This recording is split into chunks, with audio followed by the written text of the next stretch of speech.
Having a Christmas tree at home in winter is a common thing. If you stop to think about it, it is a bizarre ritual. Why a tree? Why not a bush? Why do we put lights on it? And why do we hang round balls on the branches? Most people assume this is an ancient Christian tradition dating back to the Bible, but if you look for a Christmas tree in the Bible, you won't find one. To understand why we do this, we have to travel back 5,000 years. Long before the birth of Jesus, the evergreen tree had a special meaning. To understand why, you have to understand the ancient mindset. Today, winter is an inconvenience, but to ancient people, winter was terrifying. The days got shorter. The sun, their god, was disappearing. Plants died. The world turned gray and cold.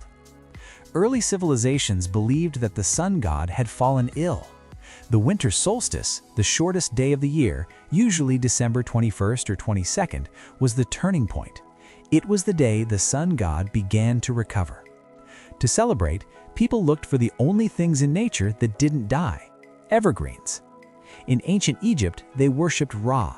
When the solstice arrived, they filled their homes with green palm rushes. It was a symbol of life triumphing over death. In Rome, they celebrated Saturnalia, a wild week-long festival in honor of Saturn, the god of agriculture. They knew that soon the farms would be green again. To mark the occasion, Romans decorated their homes and temples with evergreen boughs. And up north, the Vikings believed that evergreens were the special plant of the sun god Balder. The Druids, the priests of the ancient Celts, decorated their temples with evergreen branches as a symbol of everlasting life.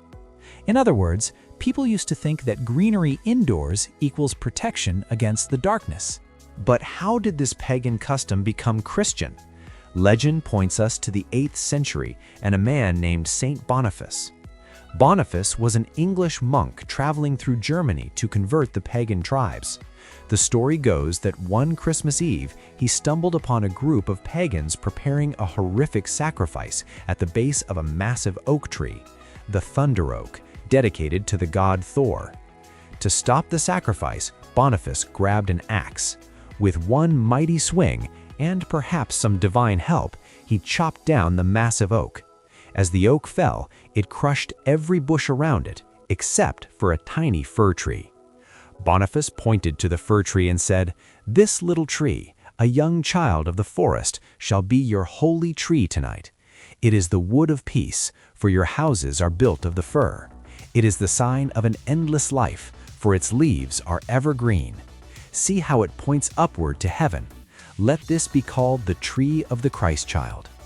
While this is likely a myth, it symbolizes the shift.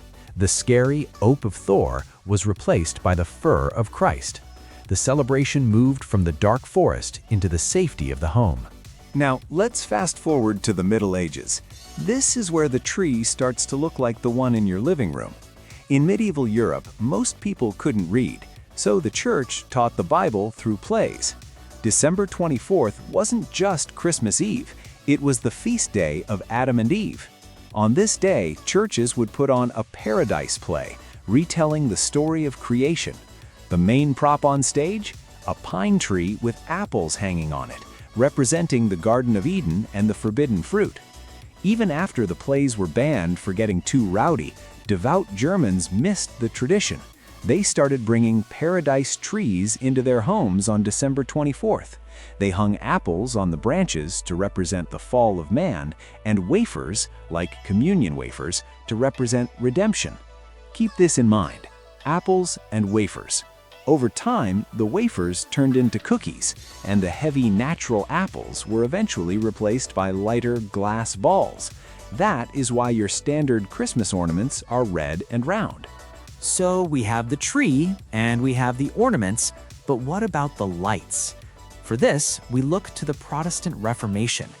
Legend says that the 16th century reformer Martin Luther was walking home through the forest one winter evening, composing a sermon. He looked up and was awestruck by the brilliance of the stars twinkling amidst the dark evergreen branches. He wanted to recreate that spiritual beauty for his family. He cut down a small tree, brought it inside, and wired real wax candles to the branches. Now pause for a second. think about how dangerous this is, putting burning candles on a drying pine tree inside a wooden house. It was a massive fire hazard. Families had to keep buckets of water and sand nearby, and they would only light the tree for a few minutes at a time. But the effect was magical. The Christbaum or Tannenbaum was born. You might assume the whole world immediately loved this idea. You would be wrong. In England and early America, the Christmas tree was viewed with deep suspicion. The Puritans, led by Oliver Cromwell, actually banned Christmas traditions in the 17th century. They saw the tree as a heathen mockery, a pagan symbol that had no place in Christianity. In 1659, the General Court of Massachusetts enacted a law making any observance of December 25th, other than a church service, a penal offense. People were fined for hanging decorations. For nearly 200 years, the Christmas tree remained a quirky local German custom. If you saw a tree in an American house in 1800, that family was definitely German. It wasn't mainstream. So how did it conquer the world? The turning point, the moment the Christmas tree went viral, happened in 1848. Queen Victoria was the most powerful monarch in the world. Her husband, Prince Albert, was German. He missed his childhood traditions, so he set up a massive decorated Christmas tree at Windsor Castle. In December 1848, the Illustrated London News published a sketch of the royal family standing around this tree. In the 19th century, the royals were the ultimate influencers. If the Queen did it, everyone wanted to do it. The image was syndicated in the United States, with the Queen's crown removed to make it look like a generic American family. Suddenly, every fashion-conscious family in London and New York needed a Christmas tree. The resistance evaporated overnight. The tree became the center of the Victorian family holiday. With popularity came industry. In the 1880s, F.W. Woolworth, the American retail giant, discovered that glass blowers in the German town of Lauscha were making beautiful glass ornaments shaped like fruits and nuts. He began importing them to the U.S. He sold $25 million worth of them. The apple of the paradise tree had officially become the glass bauble. Then came technology. Remember the dangerous wax candles? In 1882, Edward Johnson, a friend and partner of Thomas Edison, had a brilliant idea. He hand-wired 80 red, white, and blue electric light bulbs around a rotating evergreen tree in his New York City parlor. It was a publicity stunt for the new invention of electricity. Reporters called it a technological marvel.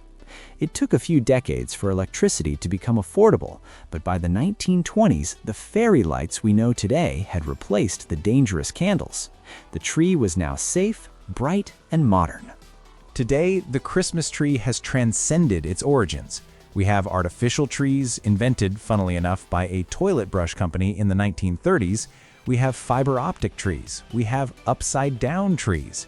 It is a tradition that has traveled from the pagan solstice festivals of the ancient world through the medieval mystery plays, into the theology of Martin Luther, and finally into the palaces of royalty and the homes of billions. But despite the plastic and the LED lights, the core meaning remains exactly the same as it was 5,000 years ago. When we bring a tree into our home, we are doing something profound.